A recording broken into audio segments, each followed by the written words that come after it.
Welcome to Lost in the Woods, a 15-day countdown to the worldwide release of The Legend of Zelda Breath of the Wild. In this series, I'm dissecting one game from the Zelda franchise every day with the goal of separating the core Zelda game elements from the fluff. I'll show you how Breath of the Wild is the culmination of 30 years worth of Nintendo defining, losing, rediscovering, and finally perfecting exactly what makes a Zelda game great.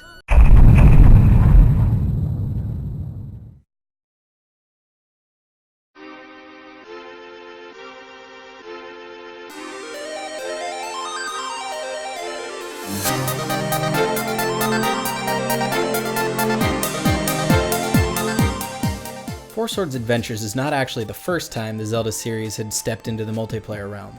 That goes to the minigame Four Swords, bundled with the Game Boy Advance re-release of A Link to the Past.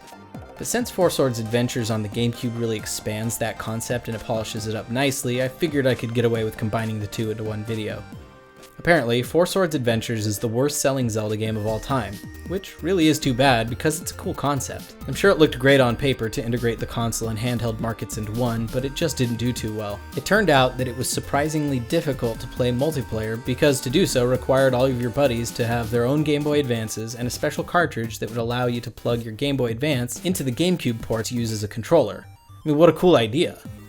All around, Four Swords Adventures is a solid puzzle game made for the ultra-niche Zelda fan who also had ultra-niche Zelda fan friends.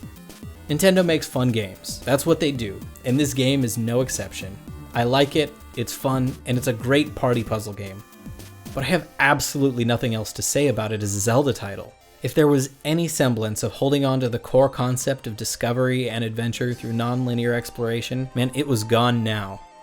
When Nintendo released Four Swords Adventures 12 years ago, they walked into a mid-franchise slump where they stopped trying to make the Zelda games based on anything other than the superficial elements of the previous games. They were iterating from one title to the next without even nodding to the core that made the original so great.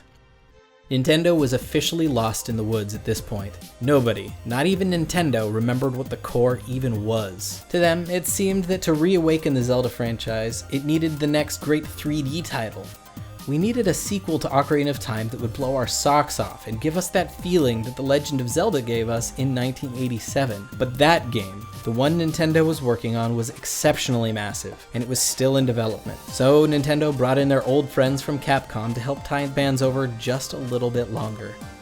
Come back tomorrow for the Minish Cap, a handheld spin-off on the Game Boy Advance that for the first time digs deep into the history of the franchise while also expanding Link's arsenal.